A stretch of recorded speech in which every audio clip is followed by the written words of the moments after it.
كثيرا طيبا مباركا فيه كما يحب ربنا يرضى والصلاة والسلام على رسول الله وعلى آله وأصحابه ومن تبعهم بإحسان إلى يوم الدين وبعد. Kaum muslimin dan muslimat yang dirahmati Allah Subhanahu wa taala. Alhamdulillah kita muji Allah Jalla Jalaluhu di mana Allah Subhanahu wa taala mudahkan kita ya dalam menimba ilmu agama. Dan dengannya mudah-mudahan Allah Subhanahu wa taala terima amal ibadah kita ya. Amal ibadah yang kita harapkan kelak di akhirat sebagai pemberat timbangan kita ya. Timbangan ya, mizan pada hari berbangkit ya, yang mana seorang hamba berharap agar Allah Subhanahu wa taala berikan kepadanya ya timbangan yang berat dalam amal solehnya, dan Allah Subhanahu wa taala mudahkan juga kita ya untuk mudah dalam menyeberangi jembatan sirat ya, jembatan sirat yang kata Nabi sallallahu alaihi wasallam adaku minasyari wa haddu minas saif, lebih tajam dari pedang, lebih halus dari rambut ya. Ini riwayat dari Abu Sa'id Al-Khudri radhiyallahu anhu. Kata Syekh Muhammad Ibn Shalih Utsaimin ya, an-nasu yamurrun, manusia itu lewat alas sirat biqadri a'malihim ya, bergantung atau ya sesuai dengan kadar ya amal soleh yang mereka lakukan. Ada yang seperti kalbarqi ya, seperti apa? Seperti kilat ya, ada yang seperti kuda pacuan ya. Ya tergantung dari amal soleh mereka. Ada yang merangkak namun selamat. Ada yang jatuh di kail yang kata Nabi sallallahu alaihi wasallam kalalib ya. Alaihi kalalib wa alaihi khatatib wa kalalib. Di atas jembatan sirat tersebut ada kail-kail yang siap mengkail orang yang melewatinya. Ya, oleh karenanya seseorang ya, dia ketika tahu tentang ilmu hari berbangkit, tentang adanya jembatan sirat yang susah ketika menyeberangi jembatan sirat, maka dia pun akan menjaga amanah. Ya, akan menjaga amanah dan menjaga atau menyambung silaturahim. Karena amanah dan silaturahim ini sering kita ulang-ulang dalam hadis riwayat Muslim, akan dihadirkan Allah Subhanahu wa taala di kanan kiri dari jembatan sirat tersebut. Maka siapa yang dia memutus silaturahim dan ya tidak amanah, maka dia akan susah menyeberangi jembatan sirat. Oleh karenanya para ulama rasa takutnya kepada Allah Subhanahu wa taala bersangatan terhadap perkara ini. Oleh karenanya Nabi sallallahu alaihi wasallam bersabda dalam sebuah hadis dari Abu Darda radhiyallahu anhu, Nabi sallallahu alaihi wasallam bersabda, yang dia langsung mendengar Nabi sallallahu alaihi wasallam bersabda, yakni wa innal ulama warasatul anbiya, karena para ulama, orang yang alim itu adalah pewaris para nabi. Wa innal anbiya lam yuwarrisu dinaran wala dirhaman, dan para nabi itu tidak mewariskan dinar dan dirham. Innama warasu al-ilm, tapi mewariskan ilmu. Coba lihat, ilmu ini wariskan, bukan harta benda. Kenapa? Faman akhadahu akhadha bihadzin wafirin, siapa yang dia menuntut ilmu agama, ilmu syariat, maka dia menempuh jalan atau mendapatkan warisan para nabi yang begitu banyak. Menimba ilmu agama, Pak, subhanallah. Makanya Allah mengangkat derajat di antara kalian orang yang berilmu berupa derajat. Orang yang berilmu diangkat derajatnya oleh Allah Subhanahu wa taala. Ya, yang dengannya dia takut kepada Allah dan yang lainnya. Oleh karenanya kita semangat dalam mengamalkan ilmu. Ya, mengamalkan ilmu ya, jangan sampai kita mendapatkan ilmu kemudian kita ya susah untuk mengamalkan ilmu. Oleh karenanya Ahlus Sunnah itu terkenal dengan orang yang semangat dalam mengamalkan ilmu. Bukan hanya sekedar dihafal untuk berdebat, tidak, tapi untuk diamalkan, mengangkat kejahilan padanya dan untuk diamalkan. Oleh karenanya sahabat yang mulia Abdullah bin Mas'ud radhiyallahu anhu berkata, ta'allamu fa idza alimtum fa'malu. Belajarlah tatkala ya Anda atau kalian sudah mendapatkan ilmu, maka amalkan. Subhanallah. Ya, disuruh amalkan ya ketika mendapatkan ilmu. Bahkan seorang ulama tabi'in yang bernama siapa? Malik bin Dinar. Apa kata Malik bin Dinar rahimahullahu taala? Innal alim idza lam ya'mal zallat mau'izatuhu anil qulub kama yazul qatru anis safa. Seorang yang dia berilmu, ketika dia tidak mengamalkan ilmunya, maka nasihatnya itu tidak membekas di dalam hati, di dalam jiwa, seperti sesuatu yang diterpa bersih oleh hujan yang lebat. Luar biasa ini dampaknya orang yang mengamalkan ilmu. Allah perhatikan, nasihatnya membekas di hati, subhanallah. Oleh karenanya para ulama itu, Pak, kalau dia memberikan nasihat itu membekas di dalam jiwa. Beda dengan orang yang sekedar ya menyampaikan tanpa mengamalkan, tidak membekas dalam jiwa. Ini Allah Subhanahu wa taala perhatikan, dan juga Allah Subhanahu wa taala juga perhatikan orang yang istiqomah. Kalau orang dia mengamalkan ilmu, pasti dia biasa istiqomah. Allah mudahkan itu, Pak. Makanya benar Allah Subhanahu wa taala firman, "Innama yakhshallahu min ibadihil ulama." Yang takut kepada Allah itu hanya para ulama, orang yang berilmu, dzu ilmin. Makanya kata Imam Syafi'i, apa kata Imam Syafi'i sering kita sampaikan, imam kita ya, yaitu ta'allam, belajarlah kata Imam Syafi'i. Walaisal mar'u yuladu aliman, karena orang yang lahir tidak langsung berilmu, ada tahapan belajar. Enggak ada namanya ilmu laduni, itu enggak ada. Jadi ilmu itu tahapannya belajar. Makanya para sahabat nih wali daripada wali-wali orang yang di bawahnya. Umar fil jannah, jaminan Nabi, coba lihat. Terima kasih Pak nggih. Sini Pak nggih. Kasih Pak. Siapa yang dijamin masuk surga? Ya Abu Bakar. Itu lisan dari Nabi sallam. Umar fil jannah kata Nabi sallam. Bahkan Nabi sallam bersabda, "Lau kana nabiyyun ba'di lakana Umar." Kalau ada nabi setelahku, itu Umar. Bayangkan. Tapi adakah beliau meninggalkan thalabul ilm, menuntut ilmu agama? Enggak. Bahkan bergantian dengan tetangganya, satu mencari nafkah, besoknya gantian Umar lagi, terus bertukaran ilmu. Makanya enggak ada namanya ilmu laduni, enggak ada. Itu istilah. Ilmu itu ditempuh. Para sahabat yang dijamin masuk surga, ikut perang Badar, ikut perang Uhud, perang, hidup melihat Nabi yang Allah meridhoi mereka. Laqad radhiyallahu 'anil mu'minin, kata Allah Subhanahu wa taala dalam surah Al-Fatah. Sungguh Allah telah meridhoi orang-orang mukmin saat itu. Siapa? Para sahabat. Kenapa? Kan ayatnya lanjutnya apa? Yang berbaiat kepadamu wahai Rasul. Maka yang baiat sama Nabi siapa? Sahabat. Menempuh jalan menimba ilmu agama, Pak. Enggak diem. Ya oleh karenanya Imam Syafi'i juga contoh imam madzhab kita kan, Syafi'i itu dari Baghdad ya kan, kemudian ke Mesir menimba ilmu agama terus kepada para sahabat, para tabi'in, bahkan kemana? Ke Imam Malik gurunya, ya, tinggal di Mekah. Ya demikian ya. Oleh karenanya kita berdoa kepada Allah agar selalu diberikan ilmu yang manfaat. Apa doanya? Allahumma inni as'aluka ilman nafi'a wa rizqan thayyiba wa amalan mutaqabbala. Ini sering harus kita ucapkan dalam doa kita. Ya Allah, berilah aku ilmu yang manfaat, beri apa? Rizki yang halal, amalan yang diterima. Subhanallah. Maka motivasi untuk beramal soleh, Pak.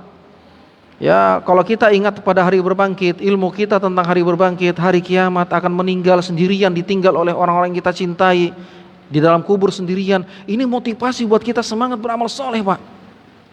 Makanya kita dianjurkan Nabi SAW untuk mengingat hari berbangkit, hari kiamat, untuk ziarah kubur. Ziarah kubur, lihat nih, kita nanti akan ke sini.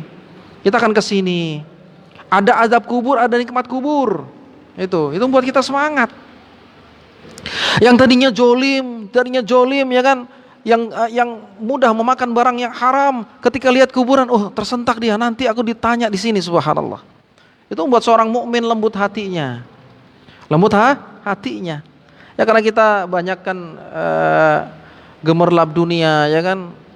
Maka sekali-sekali ya kita ke kuburan, ziarah kubur untuk ingat kepada kematian.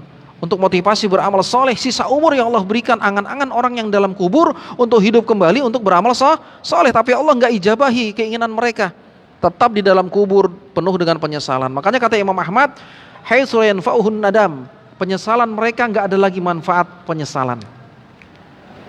Ya, ini luar biasa ya. Ini luar biasa. Thayyib wa muslim subhanahu wa ta'ala. Ya, kita lalu telah menjelaskan tentang keutamaan seorang mukmin ya, hadis yang mulia. Sebelum kita lanjut kepada hadis yang selanjutnya tentang keutamaan orang-orang mukmin yang tidak dimiliki kecuali orang mukmin saja, semuanya mengandung kebaikan, mengandung pahala. Yaitu apa? Ketika mendapatkan nikmat, dia bersyukur kepada Allah, baik baginya, pahala baginya. Dan ketika mendapatkan musibah, dia pun bersabar, itu pun baik baginya.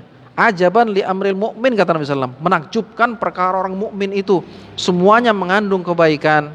Semuanya mengandung kebaikan. Ya.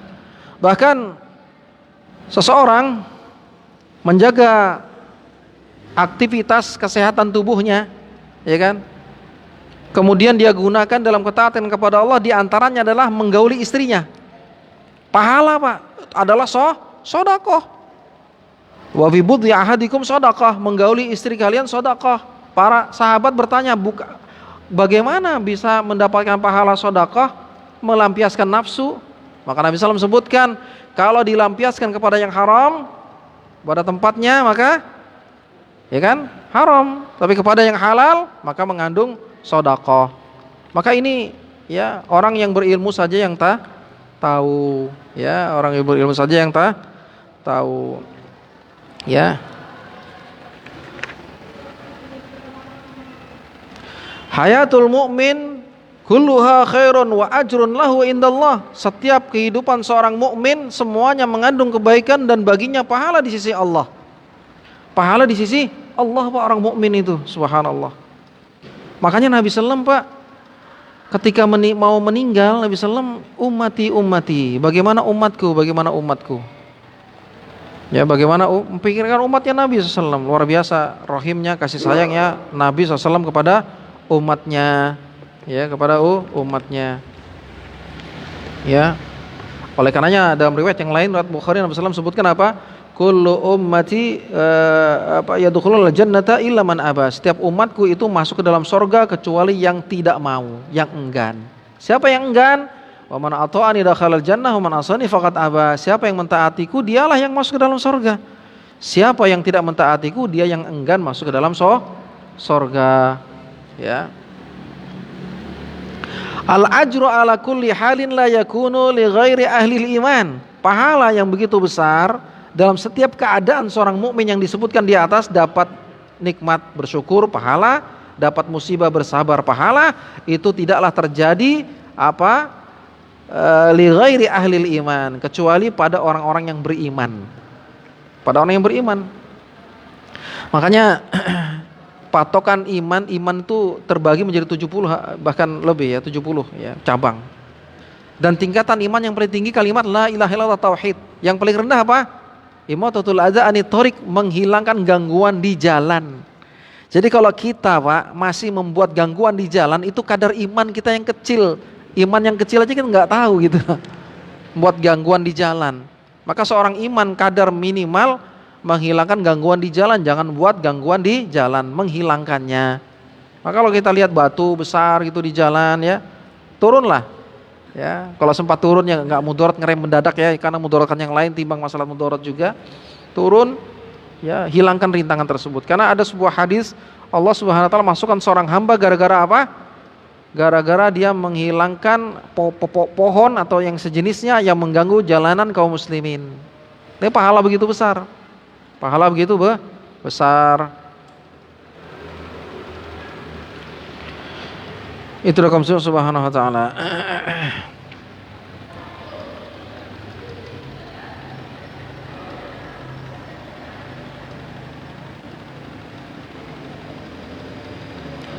Hadis yang selanjutnya, wa an Anas radhiyallahu anhu qala, dari Anas radhiyallahu anhu qala, dia berkata, lamma saqulan nabiyyu sallallahu alaihi wasallam ja'ala yataghashsha al-karbu. Diceritakan tatkala Nabi sallallahu alaihi wasallam dalam keadaan semakin parahnya sakitnya, ya, faqalat, maka Fatimah berkata. Fatimah siapa? Anaknya Nabi. Wa karba abata, tunggu duhai sakit ayahanda. Ya, faqala, maka Nabi sallallahu bersabda, laisa ala abiki karbun ba'dal yaum. Setelah ini enggak ada lagi kesakitan bagi ayahmu. Coba lihat, Nabi sallallahu aja merasakan sakitnya syakaratul maut. Sakit syakaratul maut, Pak. Ya, apalagi kita. Makanya Nabi SAW bersabda, innamal a'malu bil khawatim. Amal seorang itu tergantung dari yang terakhirnya. Ya, tergantung dari yang terakhir. Dan Nabi SAW berikan keutamaan bagi orang yang dia mampu di akhir hayatnya ngucapin apa? Kalimat tauhid, la ilaha illallah. Ya, kalimat tauhid, la ilaha illallah. Man kana akhiru kalamihi la ilaha illallah dakhalal jannah. Kata Nabi SAW, siapa yang di akhir hayatnya la ilaha illallah mengucapkan kalimat tersebut, maka dia pasti masuk ke dalam surga. Dakhalal jannah ini kata para ulama isim fi'il madhi. Fi'il madhi itu artinya sudah masuk, padahal orangnya belum meninggal, baru mau meninggal kan? Maka apa? Yufidu alal maka maksudnya apa? Lil mustaqbal, sesuatu yang akan datang.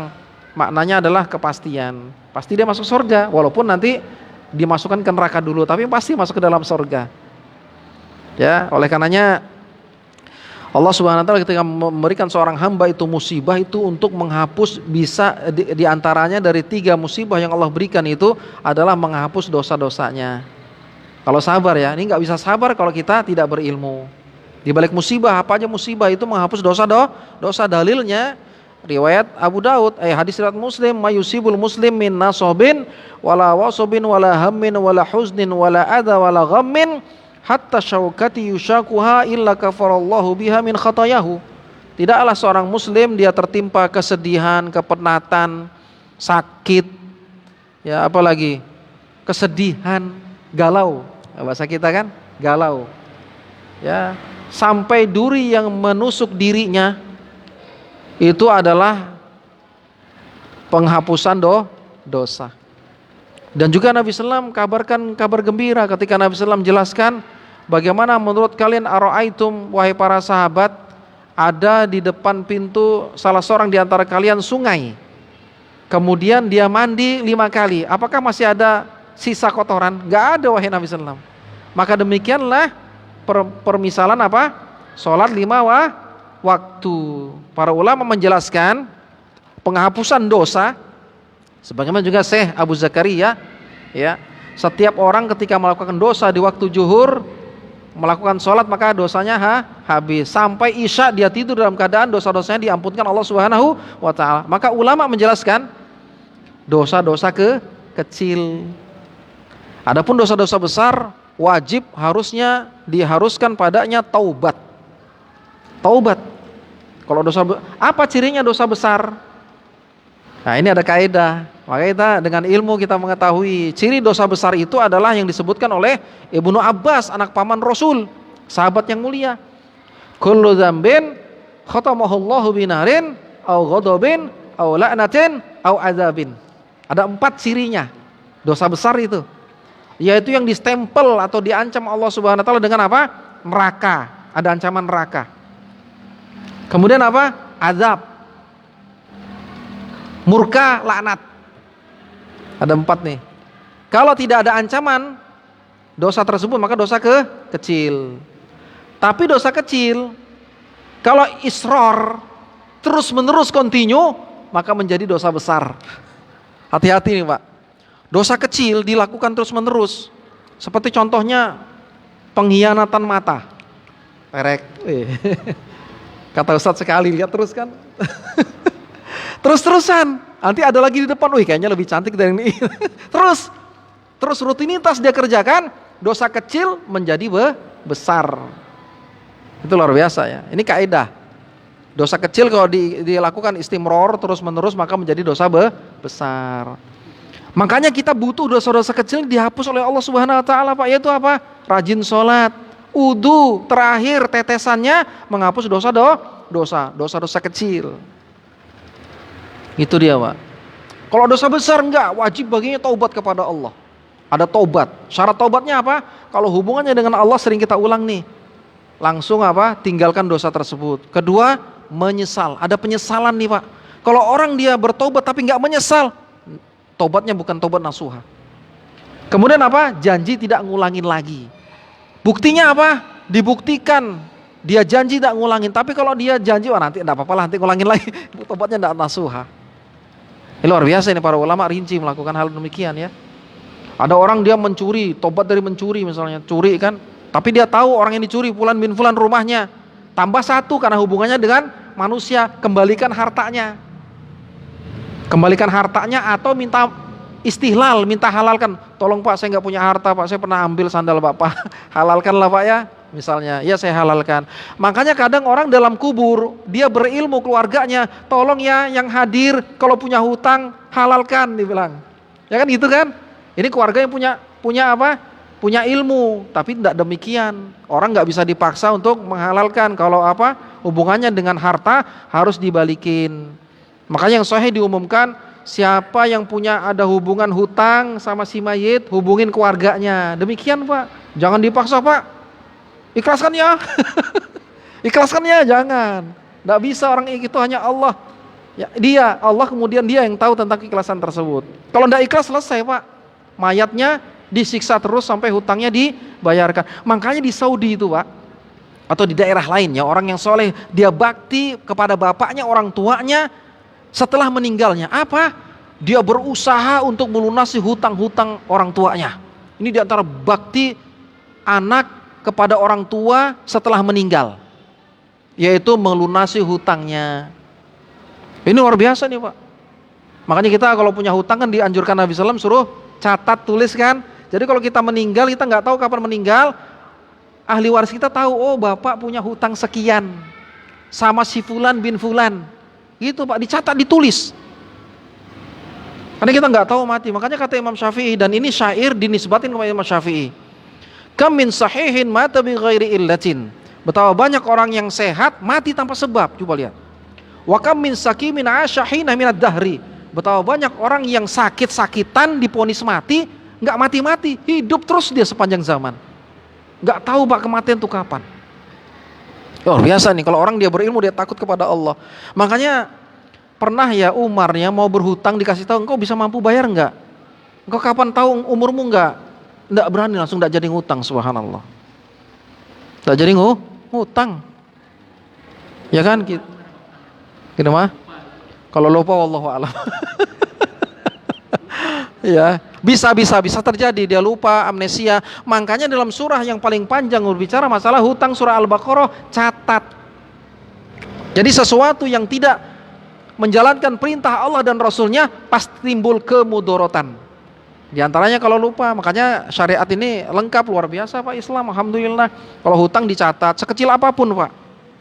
Hutang misalnya saya punya hutang gorengan kan kecil ya, kadang 10.000 enggak dianggap. Wah ini enggak ada di situ, dibebaskan dari azab kubur. Hutangnya kecil enggak, harus besar enggak.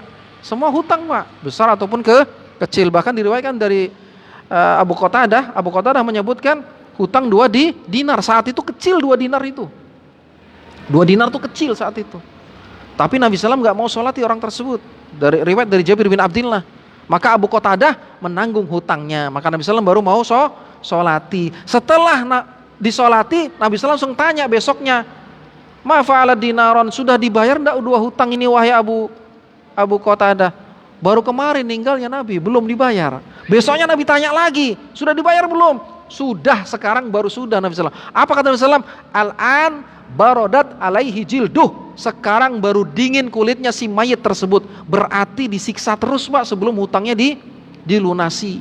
Makanya orang yang berilmu, dia diceritakan dalam kitab para ulama, dia merelakan memenjarakan dirinya untuk menanggung hutang ayahandanya. Ini luar biasa terjadi Pak. Sehingga orang-orang kaya pun tergugah hatinya, mereka yuranan untuk membantu anak yang soleh berbakti sama orang tuanya ini, sehingga lunaslah hutang ayahandanya. Maka diantara anak yang soleh, yang baik, ya berbakti kedua orang tuanya setelah meninggalnya adalah membayarkan hutang, sisa hutang orang tuanya. Demikian Pak ya. Subhanallah, luar biasa. Ya silakan Pak. Nggih, monggo. Nggih.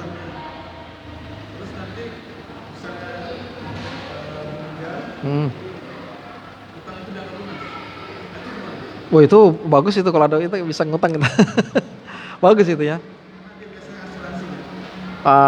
Itu asuransi dosa tersendiri. Artinya riba dan yang lain itu dosa tersendiri. Tapi kalau hutangnya lunas beneran.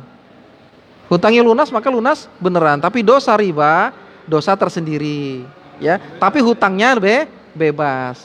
Paham ya? Nah, itu. Jadi tidak bisa tidak bisa disatukan, pisah.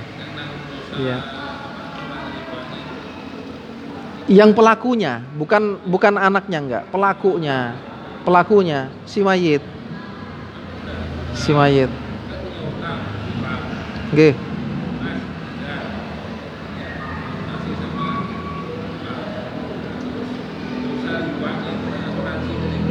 Oh, itu urusan mereka ya. Karena itu seperti perjudian. mayit ya, terkena dosa riba saja. Riba ya. Adapun hutangnya insya Allah lunas. Demikian Pak ya. Maka asannya kita cari donatur, misalnya orang soleh, orang baik gitu ya. Seperti diceritakan dalam kitab Min Ajabid Doa, ada seorang yang soleh, dia berharta, dia minta pinjam apa? Kalau dikalkulasikan 1 M gitu ya, 1 M, 1 miliar. Kalau dalam riwayat yang lain dia 20 dinar. Ya kalau 20 dinar itu berarti 1 dinarnya 4,25, berarti 4,25 dikali 20, berarti berapa itu? 4,25 dikali 20. Berapa? Berapa? Berapa? 85 gram emas berarti. 85. Iya, 85.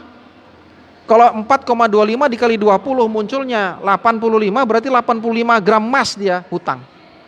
Kalkulasikan aja tuh kalau 1 gramnya 2 juta. Dia tanya, ada saksimu? Enggak ada. Saya butuh sekali nih, saksi saya Allah katanya. Ya kan? Saksi saya Allah. Mana jaminanmu? Jaminan saya Allah. Enggak ada jaminan dia, Allah. Tapi dia butuh. Oh sudah kalau gitu ya sudahlah. Ya sudah kalau gitu ya sudahlah. Akhirnya orang ini sahabat ya, tapi orang soleh, dan dia tabu dalam berbohong. Artinya jujur, enggak kayak kita ya suka bohong ya. Makanya orang susah mau ngutangin karena dia suka bohong. Akhirnya jatuh tempo waktunya dia cari kapal.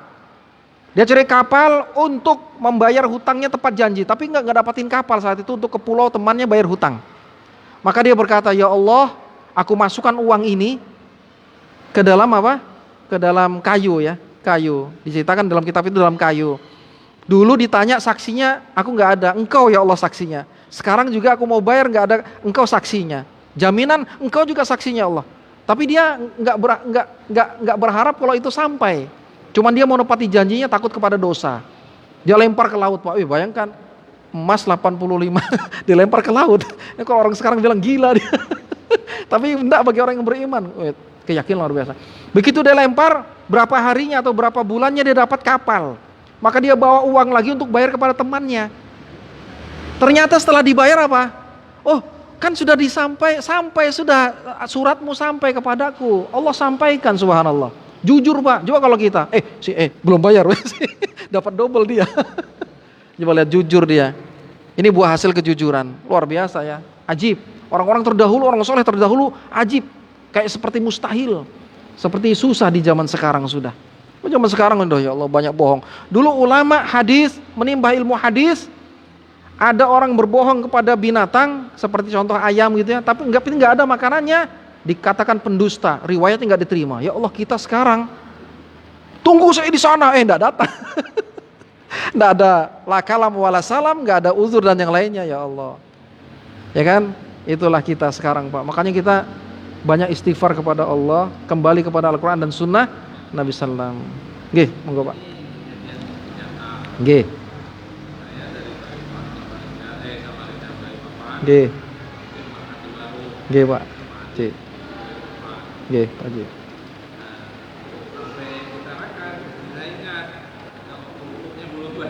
Masya Allah. Nggih. Nggih. Masya Allah. Iya, iya ya. Sesuatu yang lupa, yang betul-betul asli lupa, Allah Subhanahu wa taala maafkan dosanya. Sesuatu yang lupa, Allah maafkan dosanya. Iya, begitu ingat kita usaha, misalnya bisa sampai ya, alhamdulillah sampai. Kalau nggak bisa sampai ya gimana? Ya udah. Oke. Luar biasa ya itu. Bukti apa keimanan seorang hamba ya, meskipun kecil dia merasa khawatir ya, dia merasa itu nanti mengganjal dia kelak di akhiratnya. Ini diantara ciri orang beriman. Orang beriman itu sangat takut sekali. Bahkan ketika dia mengetahui tentang hadis tidak teguran selama 3 hari ya kan, di antara yang tidak diampunkan dosanya oleh Allah Subhanahu wa taala yaitu apa? 2 orang yang saling bermusuhan. Setiap hari Senin dan Kamis ya kan, Itu diampunkan dosa seluruh hamba kecuali apa? Syahna, ya orang laki-laki yang saling membenci. Maka dia takut kepada Allah meskipun dia benar, dia duluan minta maaf. Karena yang terbaik adalah yang duluan ngucapin salam, yang duluan minta maaf, terlepas dia salah atau benar. Ini luar biasa, Pak. Orang beriman dia pikirkan itu. Enggak gengsi. Kalau kita, wah, kan saya paling tua, gengsi enggak.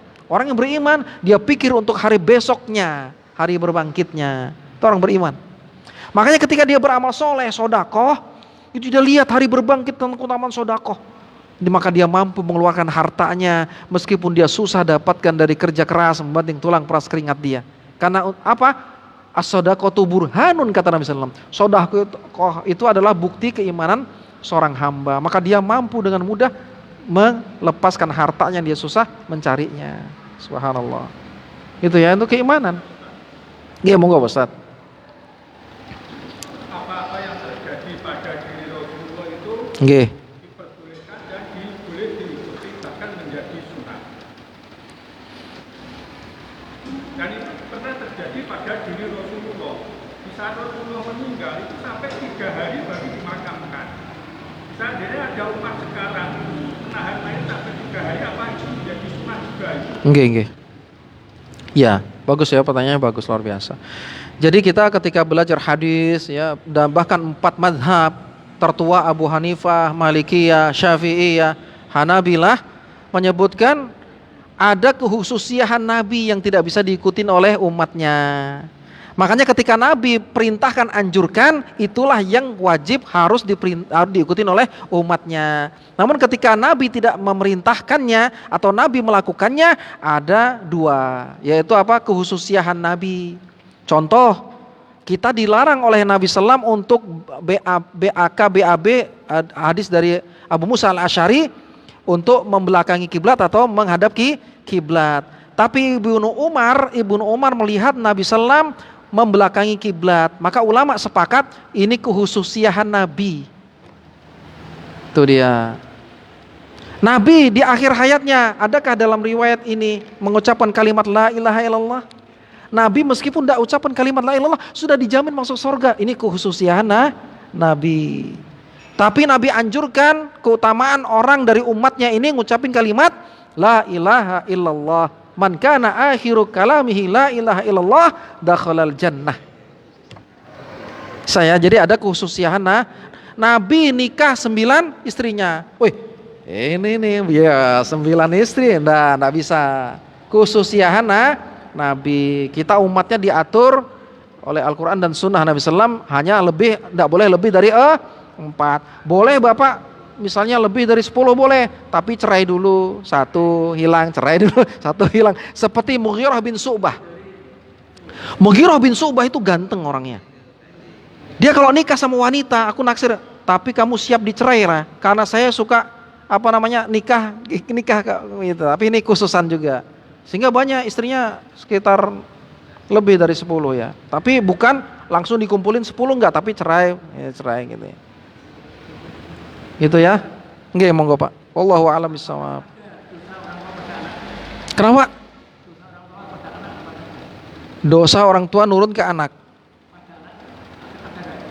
Iya, dosa orang tua sama anak ada. Di antaranya diancam tidak masuk ke dalam surga.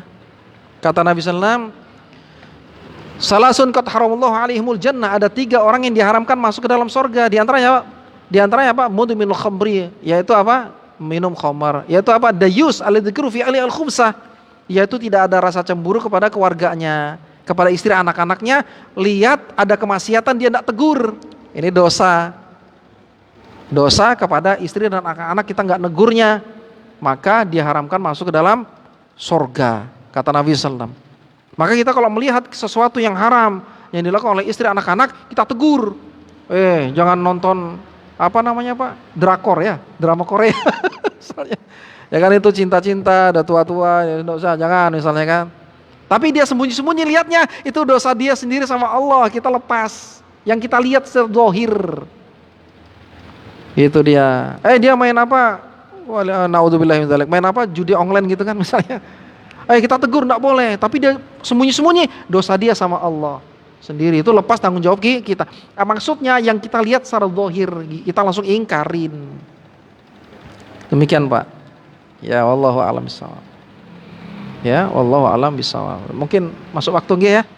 Mungkin yang dapat saya sampaikannya, mau maaf salah kurangan ya. Subhanakallah bihamdika asyhadu an la ilaha illa anta astaghfiruka wa atubu ilaik. Assalamualaikum warahmatullahi wabarakatuh.